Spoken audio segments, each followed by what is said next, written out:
And that's it. It's just some sponge and water and some baking paper. And I'm going to use it. I'm going to see how it goes. I may even build like a smaller one. I'm thinking like a portable wet palette kind of thing. If I find the time, because a portable one would be pretty cool. I know I'm probably not the first one to do that. It'll be everywhere. But I have an idea on like a little container to use and all the rest of it that would probably work really, really well. Yeah, actually, I'm going to write that down before I forget it. And yeah, when I do that, I'll probably come back and do like a wet palette building part 2. But yeah. Okay. Let's make a small one. 4 years later. Right, so the video you just saw is from 2018. Well, that's the end of it. But from 2018.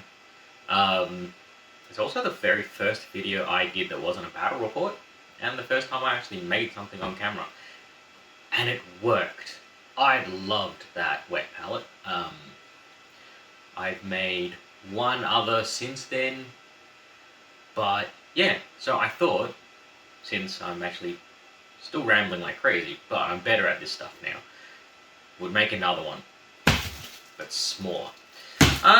Still roughly around 20-ish bucks to make one of these. If you count having to buy that again, I still have that original roll of baking paper. I haven't used it all in 4 years. And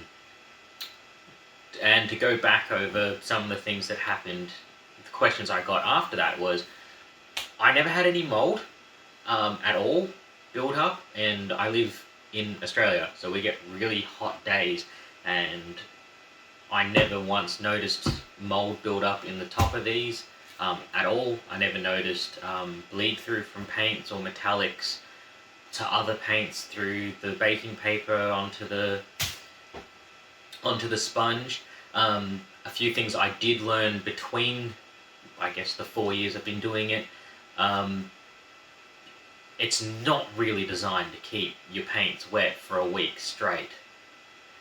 I found that if I aimed to keep my paints wet for the paint session that I was doing for the, say, day, perfect. 2 days, 3 days, yeah, it was alright, but anything after that, it was just becomes a wet mess, and you're essentially in an awesome position for glazes and things like that. I'm not saying you can't, it's just, this is my experience, just passing the information on. So nothing's really changed much from the Arcane Paint Works article that I read that many years ago, to the point where, yeah, I'm just downsizing it. So, what are you going to need? Simple. Non-stick baking paper. That's it. That's what we use for this. Get the non-stick stuff, guys. Don't get that one side is, one side's not. Make sure there's no, oil, but just non-stick bake paper. Alright? Next thing, sponge sheets. Now, I'm not going to be using this side with the patterns. I mean, you can. It's not going to thing.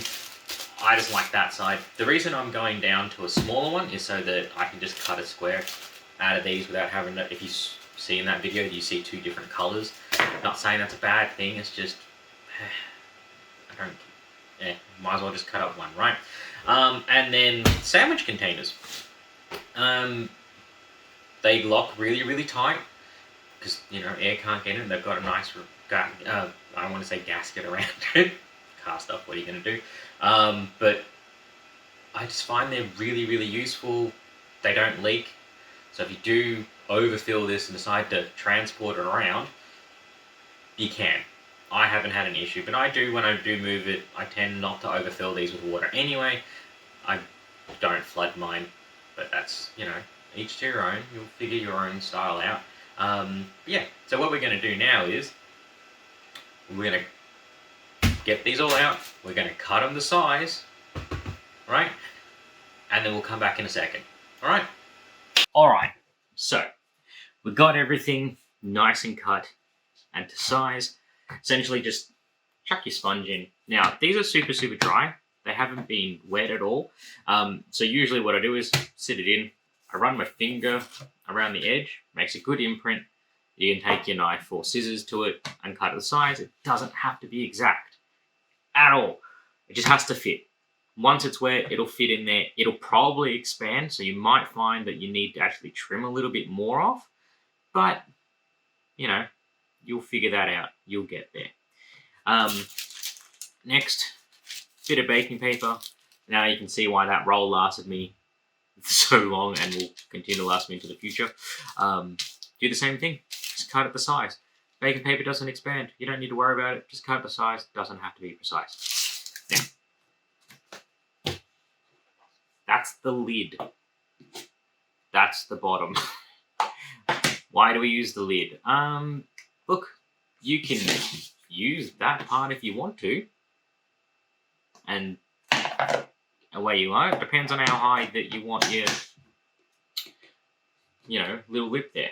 Nothing. I just prefer using the lid, mainly because by the time you get everything in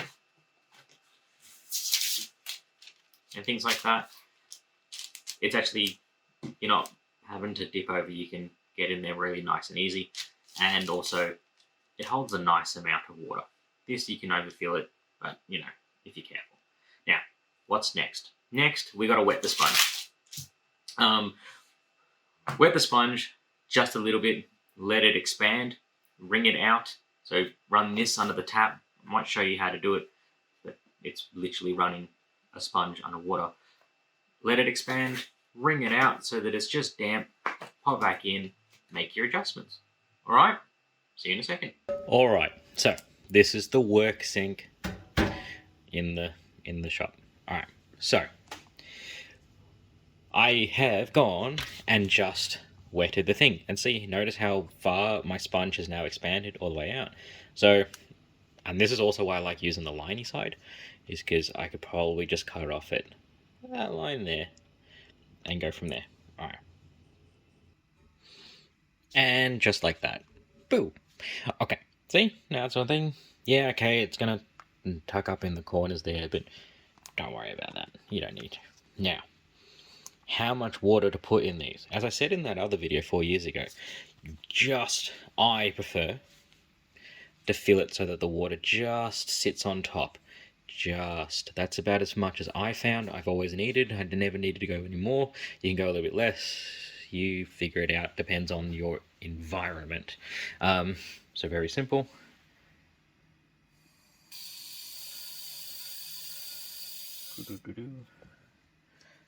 Let it soak in.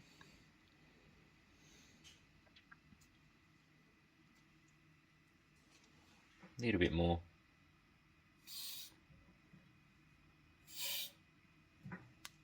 And that's about it.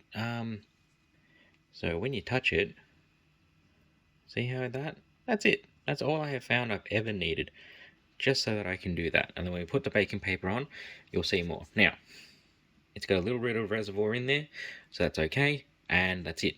So, put baking paper on now. Back to this desk. Alright, so now we're going to put the baking paper on, right? So, baking paper. We're going to pop it on, and just massage the air bubbles out. Now, some of you are saying, yeah, but that means one side's wet. Good. So, we've got one side wet, and now, we're going to take it off. Now, you also notice it starts to curl. Wet both sides. And that's it.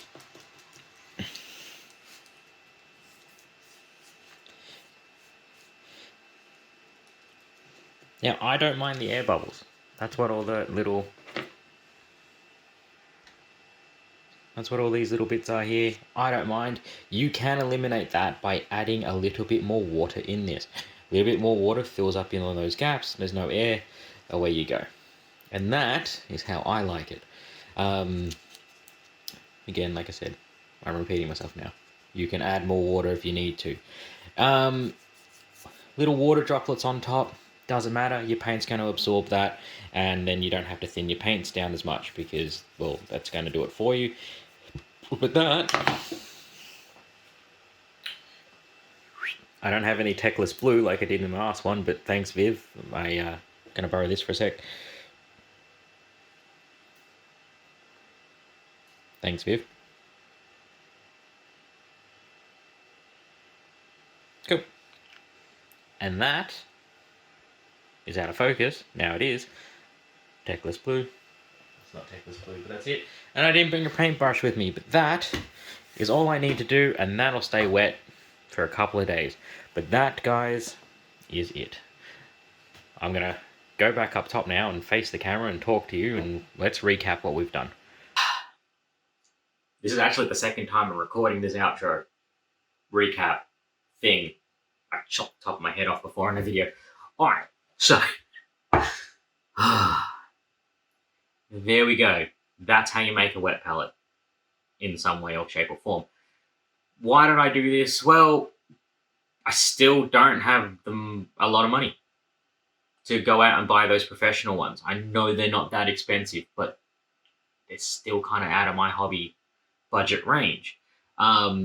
So something cheap, simple like this costs less than $25, I think. I got, like, you know, that's 4 years and still going. I really can't knock it. Now, your mileage may vary. It's going to take you a little bit to get used to using a wet palette and figuring out how you like it. I like mine with a little bit less water in it. You might like yours with a little bit more. You've got to figure that out. I can't help you on that one. Sorry, guys. But in saying that, for something that's a sponge sheet, sandwich container, and some baking paper, it's kind of hard to knock. And at the end of the day, an extra tool in your hobby arsenal, it's not a bad thing. So yeah, I mean, lid goes on, paint stay hydrated, and away they go. So yeah, taken me 4 years to make a smaller one, but you know, I get there eventually, I guess. Hope you learned something. I hope you're willing to give it a try. I'll have a link to the original article from Arcane, so you can read up on it if you want, but it's 4 or 5 years old as well, I think, but it doesn't really change. Just adjust. Now, I went to my local shop here in Melbourne. Just go to your local supermarket. They'll find them there. Go nuts. I bought the sandwich containers in a 3-pack because I can have one at home, I can have one at work. I use the third one as a sandwich container. I can make a sandwich. Yeah. All right. So, yeah. If you like this, guys, give it a thumbs up. And I will see you in the next one when I decide which video to remaster. Catches.